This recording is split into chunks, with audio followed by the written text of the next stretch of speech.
Assalamualaikum warahmatullahi wabarakatuh. Jumpa lagi dengan saya Tama dalam Ada Apa Gerangan 2. Bagaimana kabar kalian? Semoga selalu diberikan kesehatan dan juga rezeki yang cukup.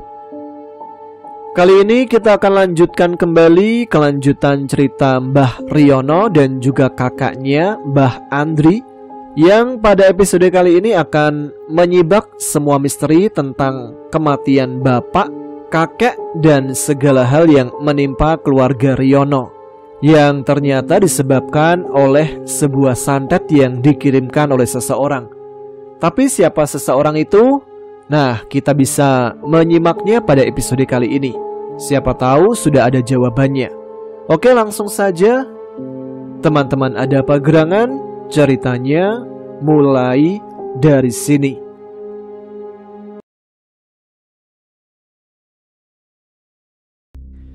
Setelah pulang dari menjenguk Riono, Bahdi pulang dengan keadaan lemah lesu dan lunglai. Dia kehilangan semangat hidupnya. Sebagai cucu pertamanya, aku merasa prihatin dengan kondisi Bahdi. Memang sungguh di luar nalar.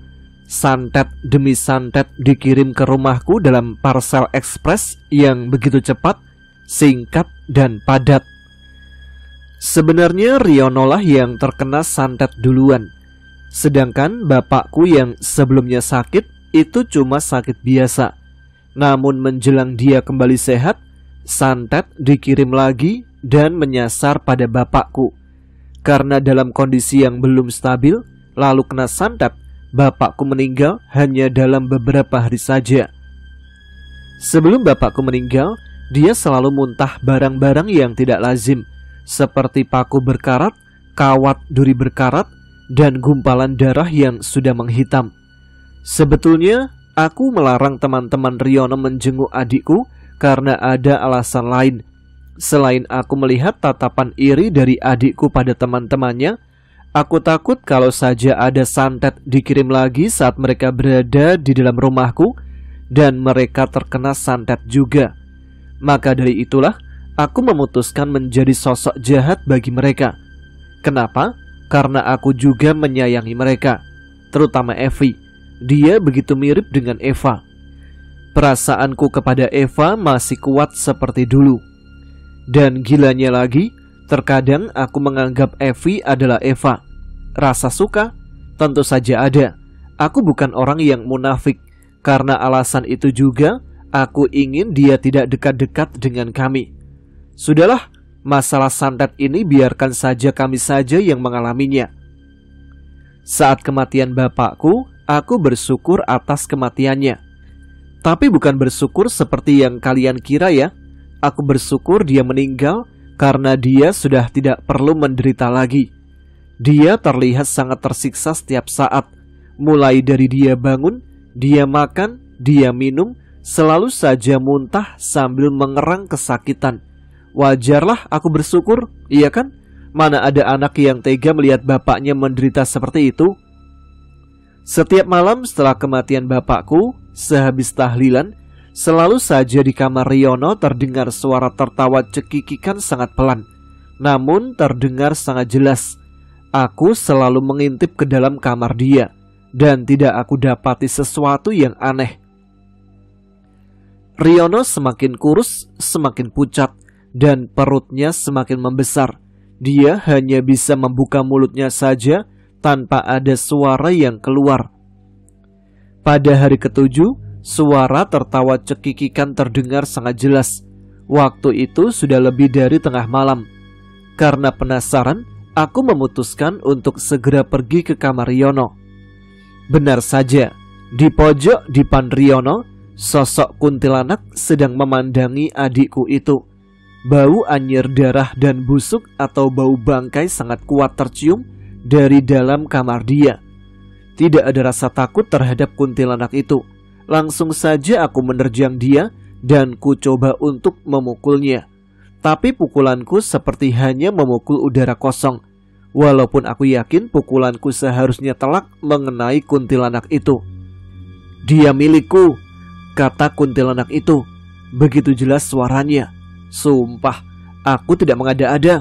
Walaupun suara kuntilanak itu bagaikan kaca yang digaret dengan besi, namun kata-katanya terdengar jelas seperti itu. Dia tetap menungguiku sambil mengusap-usap kepala adikku. "Apa maumu dari keluargaku?" tanyaku kepadanya. "Ini adalah imbalan atas permintaan orang yang minta pertolonganku.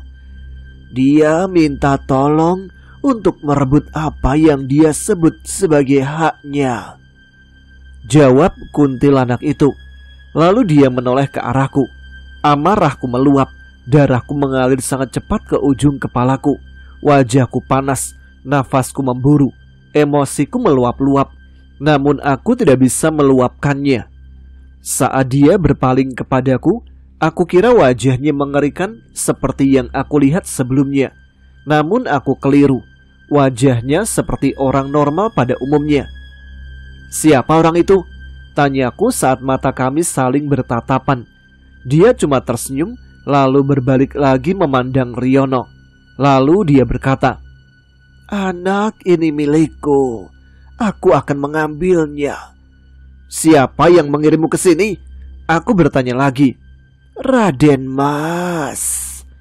Dia menjawab singkat, lalu menghilang seperti kabut tertiup angin.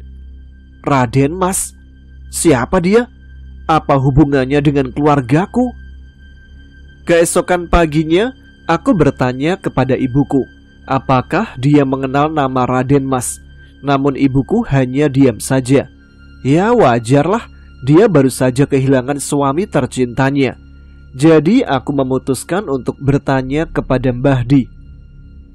"Raden Mas?" tanyanya setelah mendengar pertanyaanku.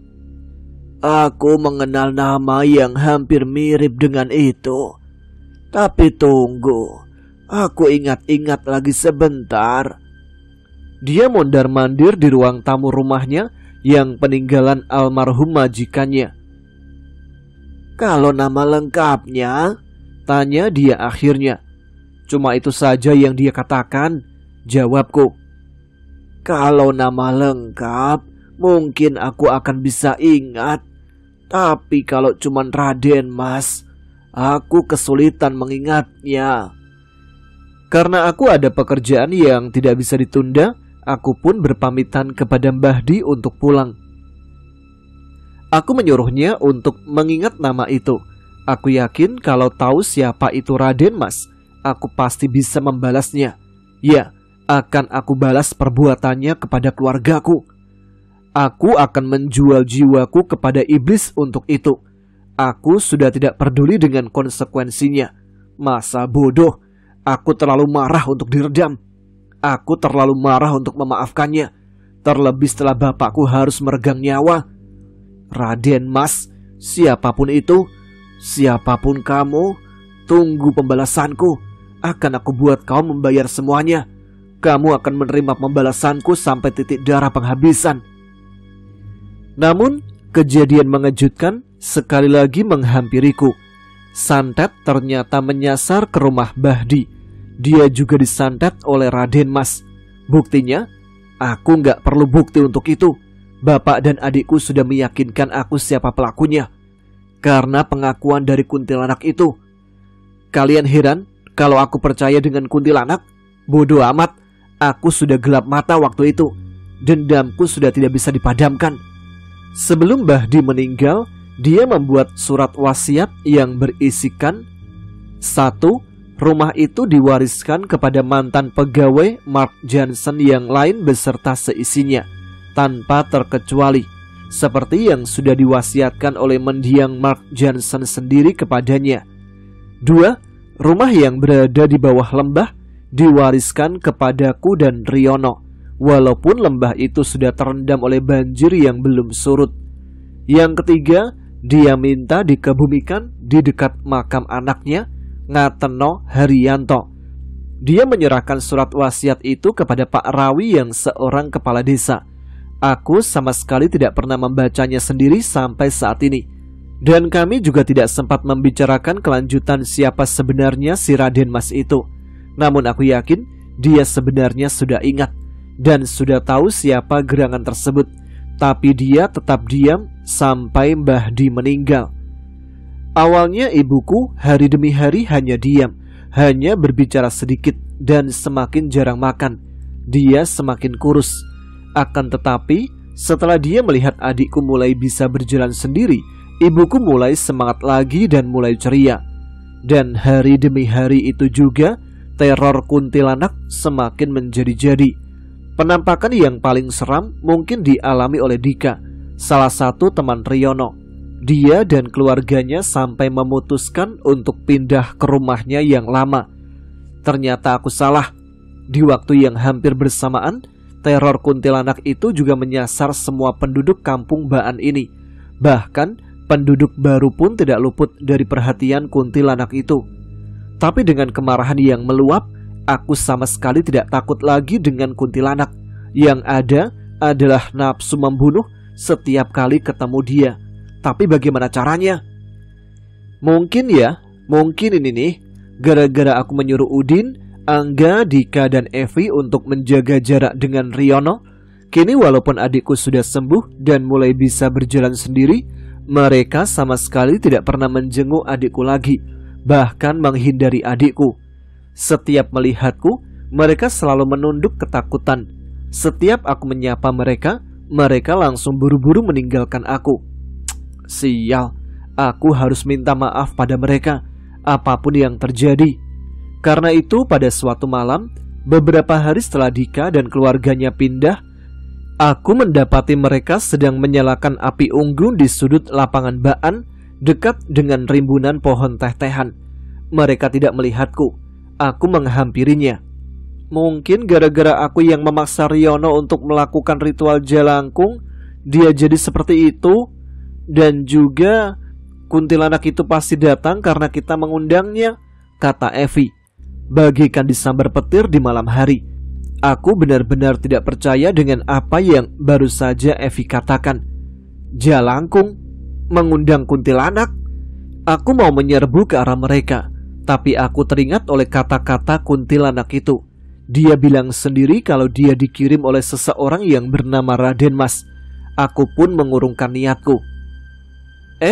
Ada Mas Andri, kata Evi saat dia menyadari kalau aku berada di dekat mereka. Dia dan teman-temannya terlihat memucat saat melihatku. Sedang pada apa? Kataku seramah mungkin. Ada ganjalan di hatiku setelah mendengar kata-kata Evi. Sedang memasak sesuatu, jawab Evi. Masak apa nih? Aku basa-basi. Ini masak kerengsengan bekicot, jawab Evi. Aku nggak sengaja memasaknya kemarin, ternyata rasanya enak sekali. Mendengar kata-kata dia yang mirip dengan kata-kata Eva, seketika itu pula aku teringat Eva. Tidak sadar, air mataku mengalir di pipiku. Seketika itu pula, ganjalan di hatiku menghilang. Tidak sepantasnya aku membenci mereka, walaupun mungkin mereka memang ada sangkut pautnya dengan kejadian adikku. Mas Andri menangis? Tanya Evi. Tidak, cuma kena asap masakan kamu. Rasanya pedas sekali di mataku. Aku berbohong. Mas Andri mau? Tanya Evi lagi. Sialan, perasaan terhadap Eva kini muncul lagi terhadap Evi. Tapi dia masih bocah. Dia seumuran dengan adikku. Apa sih yang aku pikirkan? Boleh, kayaknya enak, jawabku. Sumpah, masakannya mirip dengan masakan Eva. Dan ini pertama kalinya aku memakan masakan Evi, yang sama dengan masakan terakhir kali yang dimasak oleh Eva. Sambil bercucuran air mata, aku memakannya. Aku merindukan kamu, Eva. Evi memandangiku dengan tatapan polosnya. Sial, jangan menatapku seperti itu, Dek. Jangan. Pedes banget ya. Aku sampai nangis ini, kataku. Mendengar itu mereka tertawa terbahak-bahak. Mas Andri gak suka yang pedes-pedes ya? Tanya Evi. Sialan, jangan mengajakku bicara seperti itu. Kamu semakin mengingatkan aku pada Eva. Tanpa sadar aku berbicara. Udah lama aku gak makan masakan kamu, Eva. Begitu sadar aku mengucapkan kalimat itu, aku langsung menatap ke arah Evi. Dia menatapku dengan pandangan tidak percaya. Mulutnya terbuka lebar. Maaf, aku ngelantur, kataku. Mas Andri kenal sama Mbak Eva? Tanyanya. Sepertinya kamu sudah tahu tentang Eva ya? Padahal bapakmu menyuruhku untuk tidak menceritakan tentang Eva kepadamu. Iya mas, aku sudah tahu semuanya. Mbak Eva seperti apa orangnya? Dia baik, ceria, cantik, pintar. Wajah dia sangat mirip dengan kamu. Berarti aku juga cantik dong, jawab Evi sambil memegang pipinya dengan kedua tangannya. Pipinya merona. Cantikan dia tapi, jawabku. Masa sih? Yang paling mirip dari kalian adalah... Aku diam sesaat. Apa? Dia terlihat tidak sabar dengan kata-kataku. Suka memaksa, kataku sambil tertawa. Dan yang lain ikut tertawa mendengar omonganku. Lagi enak-enak menikmati masakan Evi, bau melati mulai semerbak dan tawa cekikikan terdengar dari arah pohon sirsak. Dalam hitungan detik, Evi memegang tanganku. Bukan main, kuntilanak itu terbang ke arah rumahku. Di sana dia terlihat bertengger di atap rumahku. Aku benar-benar kebakaran jenggot melihat dia cengengesan di atas sana. Amarahku meluap melihat dia. Aku beranjak, namun tangan Evi masih erat memegang tanganku.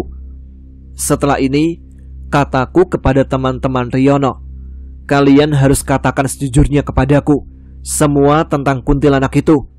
Dan kulihat wajah mereka semakin panik mendengar perkataanku. Jangan khawatir, aku tidak akan memarahi kalian, asal kalian mau jujur. Aku meyakinkan mereka. Dekapan tangan Evi melemah dan aku beranjak berdiri. Dia melepaskan tanganku. Aku pun berlari menghampiri kuntilanak itu. Kulempari dia dengan batu-batu yang ada di jalanan.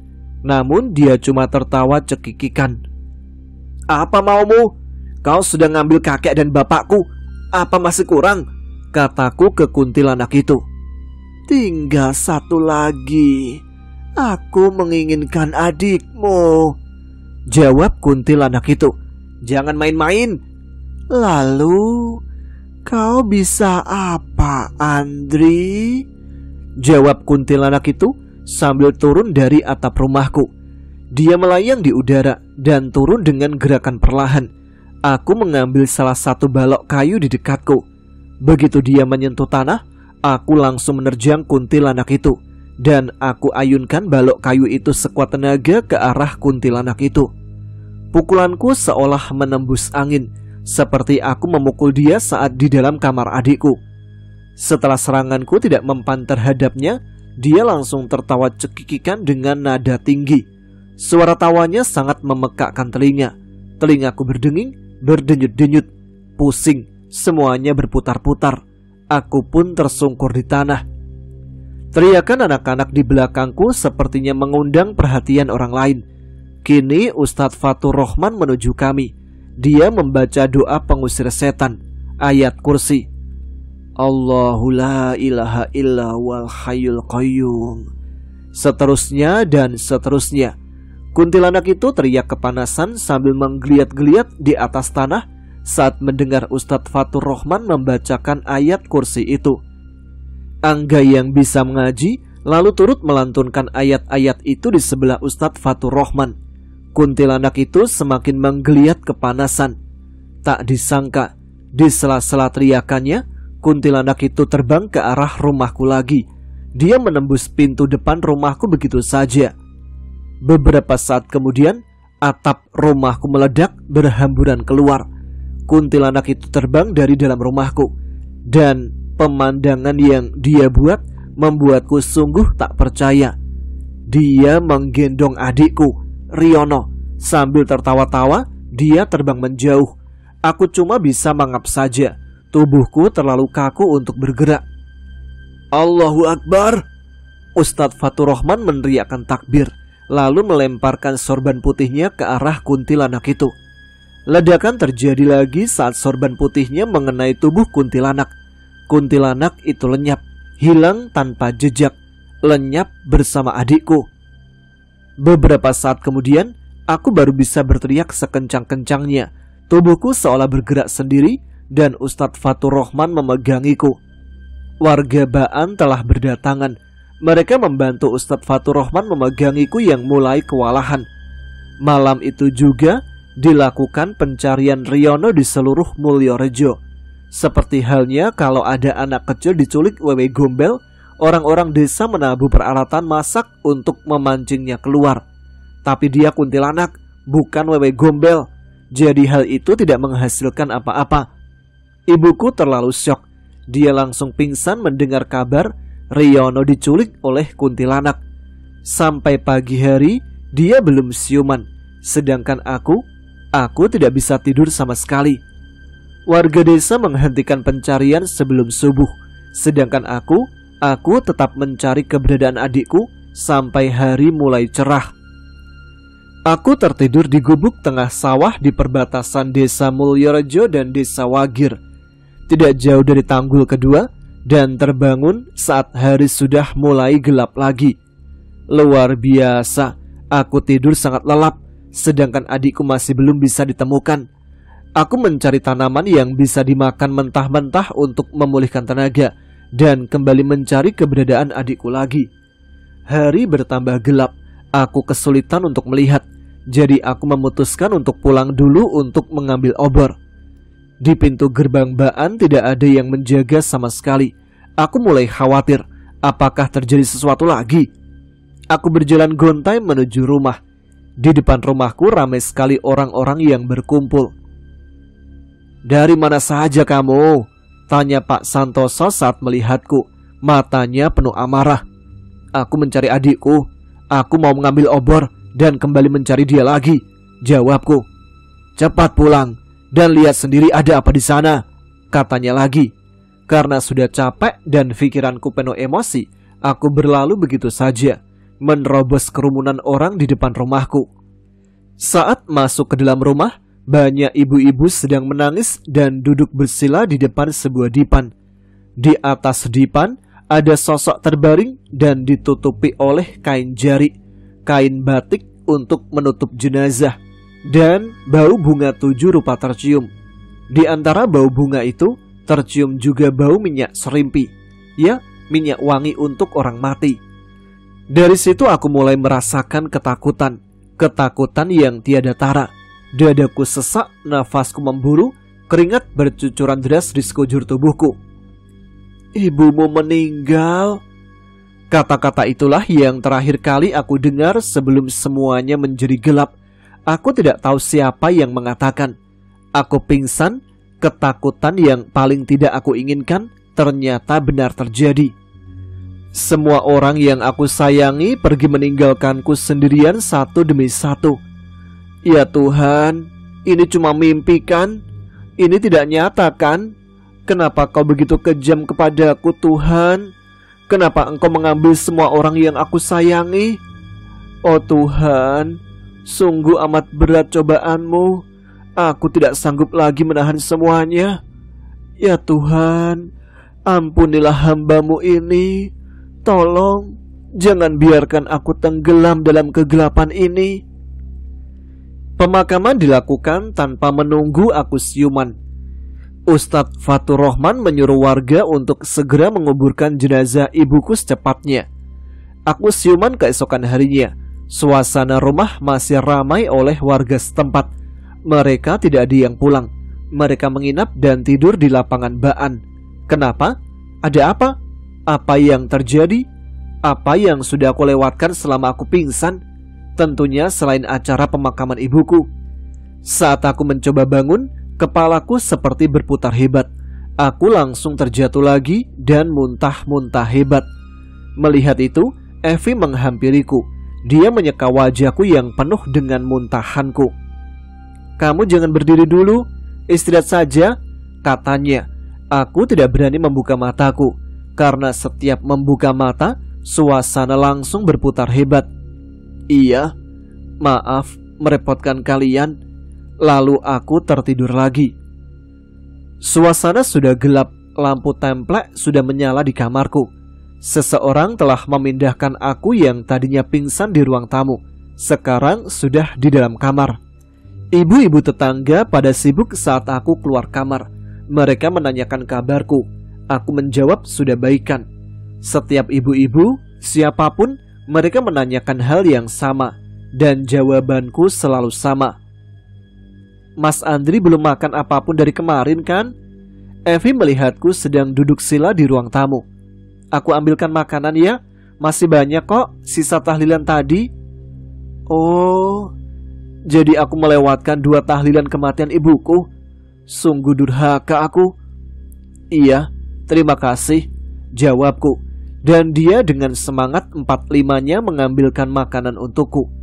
Rawon hitam pekat dengan kuah hampir tumpah sekarang sudah berada di depanku. Nafsu makanku sebenarnya tidak ada, dan aku sama sekali tidak merasa lapar. Aku yang memasaknya loh, kata Eva saat melihatku yang bengong memelototi dan melihat rawon itu saja. Benarkah? Jawabku. Entah ada sihir apa yang merasukiku. Begitu tahu siapa yang memasak rawon itu, tiba-tiba perutku terasa sangat lapar. Aku menghabiskan rawon itu dalam hitungan detik. Mau tambah? Dia tersenyum manis kepadaku. Boleh. Setelah puas makan rawon, aku keluar rumah. Kudapati di depan rumah ada sebuah tenda besar. Namun tidak ada sesuatu yang dijadikan sebagai dinding tenda. Alas tikar digelar di dalamnya. Bapak-bapak sedang rebahan di sana. Semuanya, semua warga desa Mulyorejo, tumplek-blek jadi satu di sana. Ada apa ini? Tanyaku ke Evi yang menemaniku keluar rumah. 2 hari ini, setelah pemakaman Bungat, kuntilanak itu meneror semua orang. Maaf, aku tidak bermaksud. Dia menghentikan perkataannya saat melihat mimik wajahku yang memancarkan kemarahan dan kebencian. Begitu sadar dia ketakutan kepadaku, aku meminta maaf kepadanya. Dia tersenyum lega dan melanjutkan ceritanya. Semua warga didatangi kuntilanak di waktu yang sama di dalam rumah mereka masing-masing. Tanpa terkecuali, tanyaku. Tanpa terkecuali, bahkan keluarga Dika yang sudah pindah ke rumahnya yang lama, kini mereka join ke sini lagi. Karena itu, mereka mendirikan tenda seadanya untuk semua orang. Mereka merasa aman jika mereka berkumpul bersama-sama. Soal jalangkung itu, bisakah kamu menceritakan itu kepadaku? Tanyaku. Kulihat dia sangat gelisah saat aku menanyakan itu. Maaf Mas Andri, aku yang salah. Aku yang memaksa Riono untuk melakukan ritual jalangkung. Padahal dia sudah menolak mati-matian. Tapi aku... Dia menangis tanpa bersuara. Aku mengusap kepalanya dan berkata, gak apa-apa kok, kuntilanak itu ada yang mengirim. Dia menoleh ke arahku. Wajah cantiknya sungguh membuatku berdebar-debar. Harusnya aku marah sama dia, tapi dia melemahkan aku. Ah, dasar cowok lemah. Mengirim? Iya, ada seseorang yang mengirim kuntilanak itu dan santet secara bersamaan ke keluarga kami. Jawabku. Dari mana Mas Andri tahu? Kuntilanak itu sendiri yang mengatakannya. Yang mengirim dia untuk mencelakakan keluargaku adalah Rad. Belum sempat menyelesaikan kata-kataku, bau anyir darah dan bau busuk tercium sangat kuat. Kuntilanak itu muncul. Seketika itu pula, aku melesat ke lapangan baan dan melihat sekelilingku. Keluar kau brengsek! Teriakku sangat kencang sampai aku sendiri terkejut oleh suaraku. Bapak-bapak yang tadi tidur kini terbangun karena terkejut oleh teriakanku. Kuntilanak itu menjawab perkataanku dengan tawanya yang merinding. Angin berhembus kencang. Tenda yang berdiri tegak di tengah lapangan baan langsung terbang tinggi meninggalkan semua orang yang berlindung di bawahnya. Ada kayu bekas salah satu penyangga tenda terbang ke arahku dan berhenti tepat di sebelah kakiku. Aku mengambilnya. Keluar dasar brengsek! Teriakku lagi. Amarahku meluap-luap. Semua orang hanya bisa diam terpana melihatku. Tidak ada yang berani melarangku atau menyuruh diam. Bahkan Pak Rawi pun sepertinya gemetar melihatku yang kesetanan. Kuntilanak itu muncul tepat di belakang Evi. Seketika itu pula aku menyerbu ke arahnya. Dia hilang. Aku melihat sekeliling lagi. Panas. Sekujur tubuhku terasa sangat panas. Aku bisa melihat uap dari tubuhku. Tubuhku gemetar hebat, bukan karena takut, tapi karena amarah yang menyelimuti diriku. Dia muncul lagi tepat di samping kananku. Refleks langsung kuhantam dia dengan kayu yang ada di tanganku. Kena, aku mengenainya. Tidak seperti kemarin yang hanya seperti memukul angin kosong saja. Aku mengenai tubuhnya, tapi dia sudah menghilang lagi. Suara tawa meledak di sebelah kiriku. Saat aku menoleh, tubuhku terhantam oleh kekuatan yang sangat dahsyat. Aku terpental puluhan meter. Aku mengerang kesakitan. Aku muntah darah. Tubuhku mati rasa. Aku mencoba untuk berdiri, namun kakiku menolak perintahku. Sekejap mata, aku dicekik oleh kuntilanak itu, dan dia mengangkat tubuhku ke beberapa meter ke atas, lalu melemparkan ke bawah. Tubuhku menghantam tanah begitu kencang. Sepertinya ada beberapa tulangku yang patah. Rasanya sangat nyeri sekali. Semua orang tidak ada yang berani mendekati kami. Mereka terpana oleh duel maut antara aku dan kuntilanak itu. Ada balok kayu bekas penyangga tenda di dekatku. Aku mengambilnya dan menyerang kuntilanak itu. Walaupun tubuhku sakit semua, aku tidak peduli akan hal itu. Pukulanku mengenai tubuhnya, namun dia tidak kesakitan, malah tertawa mengejek ke arahku. "Kau mau melawanku, bocah?" kata kuntilanak itu. Suaranya tetap seperti kemarin, seperti kaca yang digaret besi. Tiba-tiba ada sebuah kekuatan yang tidak kasat mata menghantamku. Aku terpental beberapa meter lagi. Sekarang semuanya gelap, tapi aku tidak pingsan. Aku masih bisa mendengar tawa cekikikannya. Begitu menjengkelkan dan memuakkan. Aku tidak berkutik sedikit pun. Suara cambuk meletus dari arah belakangku. Aku mencoba membuka mataku, dan kulihat ada 3 sosok berdiri di sebelahku. Aku mengenal mereka. Sosok paling kecil itu kembali memecutkan cambuknya. Benar, mereka adalah Pak Ponijan, Pak Bejo, dan yang paling kecil adalah Bogel. Mereka tersenyum menyeringai ke arah kuntilanak itu. Bogel memecutkan pecutnya lagi dan lagi. Bogel dengan gagah berani, dia melawan kuntilanak itu. Pecut meledak setiap kali dia menyerang kuntilanak. Pecutnya selalu mengenai tubuh kuntilanak itu. Dan setiap terkena pecutan itu, kuntilanak itu memekik kesakitan. Walaupun sesekali kuntilanak itu menyerang Bogel, Bogel dengan sigap menghindari serangannya. Hebat, dia bisa membuat kuntilanak itu terpojok. Keren. Sekitar 5 menit, Bogel dan kuntilanak itu saling serang. Entah dari mana terdengar suara gending jaranan, sangat jelas terdengar. Entah memang ada orang-orang yang menabuhnya, atau suara itu hanya terdengar di dalam kepalaku. Tempo semakin cepat, dan gerakan Bogel semakin cepat, sangat di luar nalar manusia. Kemanapun kuntilanak itu menghilang, dengan sigap Bogel selalu mengetahui keberadaan setan itu, dan mencambukkan pecutnya ke arah tersebut. Karena merasa terpojok, kuntilanak itu berganti target. Dia memandang ke arahku, lalu melesat menujuku. Tidak ada 1 detik, dia bisa menuju ke arahku. Padahal jaraknya tadi ada sekitar 20 meter.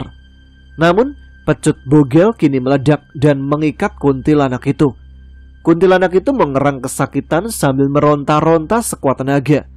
Mengetahui anaknya bisa menangkap kuntilanak, Pak Bejo langsung berkata, "Hebat kamu, Le. Kamu bisa menangkap setan laknat ini. Kamu benar-benar anakku." Bogel langsung tersenyum puas mendengar pujian bapaknya. Beberapa menit setelah tertangkapnya kuntilanak itu, warga desa merasa sangat bahagia. Mereka menyambut Bogel dan yang lain bagaikan pahlawan. Kuntilanak itu sekarang diikat di bawah pohon sirsak di pojokan lapangan baan. Namun ketika orang-orang sedang mengerumuni 3 orang itu, kuntilanak itu lalu berteriak sangat kencang. Suaranya sangat melengking tinggi, dan dia tiba-tiba saja muncul di tengah-tengah kerumunan. Lalu Ledakan terjadi di tengah-tengah masyarakat. Mereka terpental puluhan meter ke belakang. Bogel juga tidak luput. Kuntilanak itu lalu tertawa girang. Tawa cekikikan khasnya itu membuatku sangat merinding.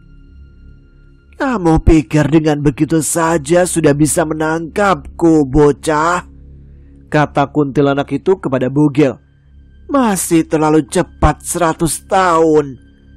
Lalu dengan gerakan secepat kilat, kuntilanak itu menyambar tubuh mungil Bogel, dan Bogel terpental puluhan meter ke belakang. Dia pasti mati. Tidak mungkin anak sekecil itu bisa baik-baik saja setelah terpental seperti itu. Aku saja sampai babak belur kayak gini, apalagi bocah ingusan seperti dia."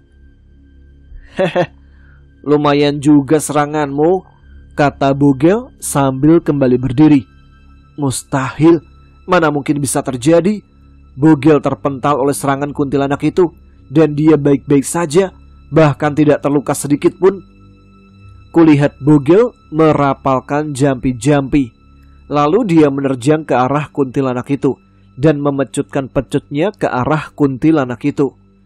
Dan pecut itu mengenai tubuh kuntilanak, lalu tubuhnya terbakar hebat. Dia menjerit kepanasan, tubuhnya gelundungan di tanah. Dia berusaha untuk memadamkan api itu dan minta ampun. "Sekarang kamu minta ampun, Tante Kunti, ha?" kata Bogel kepada kuntilanak itu. "Mana kesombonganmu tadi?" Ampun Tuan, biarkan aku pergi. Aku berjanji tidak akan mengganggu lagi orang-orang ini."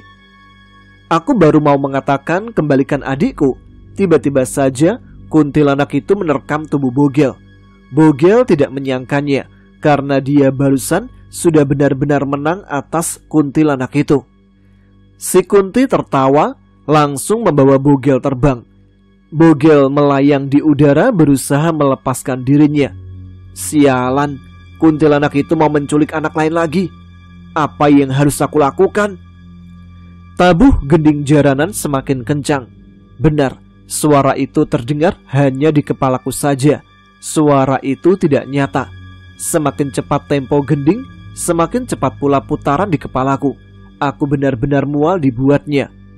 Saat merasakan pusing ini, tubuhku terasa ada yang mencengkeram. Cengkeraman itu sangat kuat, sangat menyakitkan. Beberapa detik kemudian, tubuhku seperti ada yang mau merasukinya. Sangat rasa itu sangat susah untuk dijelaskan. Namun pelan tapi pasti, sosok yang berusaha merasukiku akhirnya berhasil menguasaiku. Tubuhku bergerak sendiri. Aku telah hilang kontrol tubuhku sepenuhnya. Tapi aku bisa melihat semuanya. Semua yang aku lakukan dan semua yang aku katakan. Aku berteriak kencang dan langsung menerjang ke arah kuntilanak itu. Dalam sekali sabetan saja, kuntilanak itu terjatuh ke tanah dan terkapar tak berdaya. Tubuhku bergerak sendiri dan memukuli kuntilanak itu tanpa ampun sampai tubuhnya hancur berantakan. Aku tidak melakukannya. Yang melakukan adalah sosok yang merasukiku. Tapi aku sangat puas dengan apa yang kulakukan terhadap kuntilanak itu. Dendam kesumatku yang menggebu-gebu terobati oleh ini. Aku puas, sangat puas. Kuntilanak itu sudah tidak bergerak lagi dan tubuhnya mulai terbakar. Api besar membakar kuntilanak itu. Aku memandanginya sampai api itu padam dan tubuhnya hilang tanpa bekas. Kali ini tubuhku bergerak sendiri ke arah kerumunan warga. Aku mulai menyerang mereka. Aku sekuat tenaga menahannya. Namun kekuatan yang ada dalam tubuhku lebih kuat mengontrol tubuhku. Jadi hal yang tidak aku inginkan telah terjadi. Aku melukai orang-orang desa Mulyorejo yang aku sayangi. Aku berteriak kencang dan sekali lagi tubuhku bergerak sendiri dan menyerang mereka lagi. Dari sinilah kesadaranku menghilang. Aku tidak ingat apa-apa lagi. Ketika aku tersadar, tubuhku terasa sakit semua. Aku tidak bisa bergerak dan saat aku lihat lagi tubuhku, ternyata aku telah diikat di pohon sirsak. Masih gelap dan lampu templek masih menyala di setiap depan rumah yang ada di Baan. Semua orang tidak terlihat dan suasana sunyi seperti tidak ada kejadian apapun sebelumnya. Jangkrik bernyanyi mengisi kesunyian malam ini, dan kunang-kunang menari indah di sekitarku berada. Aku mencoba mengingat-ingat lagi kejadian sebelum aku pingsan. Benar juga, aku kerasukan sesuatu dan berhasil membunuh kuntilanak itu. Namun setelah itu, aku hilang kesadaran dan mulai menyerang penduduk Baan. Sial, beberapa tulangku sepertinya patah. Sakit sekali rasanya. Dan sekarang aku diikat dengan sangat kencang di bawah pohon sirsak. Malang nasibku. Tapi setidaknya aku telah berhasil membunuh kuntilanak itu. Jadi aku bersyukur. Dendamku sudah terbalas. Setelah itu aku sudah tidak peduli lagi dengan diriku. Ustadz Fatur Rahman keluar rumah. Dia bersama dengan kedua putri kembarnya itu. Mengetahui kalau aku sudah siuman, mereka menghampiriku. Assalamualaikum. Ustadz Fatur Rahman memberi salam kepadaku. Waalaikumsalam. Sepertinya saya tadi mengamuk ya Ustadz. Iya, tadi kamu kerasukan dan para warga mengikatmu di sini, jawab Ustadz Fatur Rahman jujur. Padahal aku sudah menenangkan dirimu dan meyakinkan mereka kalau kamu sudah baik-baik saja. Tapi mereka tidak mau mendengar perkataanku. Tidak apa-apa Ustadz, saya jadi teringat akan Pak Rawi dulu saat kejadian di rumah almarhum Bahdi, jawabku. Dia melepaskan tali yang mengikatku dan aku melanjutkan perkataanku. Terima kasih Ustadz. Apa Ustadz yakin melepaskan saya? Bagaimana kalau nanti saya ngamuk lagi? Aku yakin kalau kamu akan baik-baik saja, jawabnya enteng. Tapi aku melihat ketakutan dari mata si kembar itu. Aku memakluminya. Apa yang terjadi setelah aku memukuli kuntilanak itu Ustadz? Benarkah saya sudah membunuh kuntilanak itu? Tanyaku saat sudah terlepas dari ikatan itu. Tadi setelah kamu ngamuk dan menyerang warga, aku berusaha menenangkan kamu dan berhasil. Namun sepertinya para warga masih khawatir kalau kamu mengamuk lagi. Jadi atas saran Pak Bejo, kamu diikat di pohon sirsak ini. Tidak lama setelah itu, kuntilanak itu bangkit dan tertawa terbahak-bahak sambil mengumpatmu. Dan dia mulai menyerangmu. Tapi Pak Bejo mencambuk kuntilanak itu. Dan seketika kuntilanak itu lenyap bagaikan ditelan bumi. Jadi aku tidak berhasil membunuh kuntilanak itu ya? Tentu saja aku kecewa mendengar kenyataan itu. Aku pikir aku telah membalaskan dendam kesumatku kepada kuntilanak itu. Iya Nak Andri, Pak Bejo berhasil mengusir kuntilanak itu. Dan dia dianggap sebagai pahlawan oleh para warga. Namun itu tidak berlaku kepadaku, anak-anak dan teman-temannya. Aku mencoba berdiri, namun tentu saja tidak berhasil. Karena seperti yang kukatakan tadi, beberapa tulangku sepertinya patah. Dan aku merasakan sakit yang luar biasa. Ustadz Fatur Rahman memapahku. Dan dia mengantarkan aku ke rumah, lalu menyuruhku untuk tidur. Setelah itu dia berpamitan untuk pulang ke Masjid Al-Barokah. Sekali lagi, saat aku terbangun, di rumahku sangat ramai. Semua warga sepertinya memasuki rumahku yang sempit. Jadi mereka berdesakan di sini.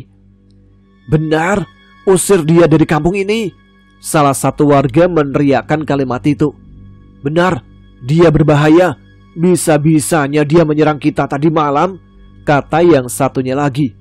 Bisa gawat kalau dia ngamuk lagi, jawab yang lainnya. Dan mereka meneriakkan kalimat-kalimat yang mirip tadi secara bersautan. Kenapa mereka ribut di rumah orang lain sih? Apalagi sekarang aku sedang merasakan kesakitan. Apa mereka nggak punya perasaan? Usir Andri dari kampung kita, seru salah seorang pria. Aku mengenal suara itu.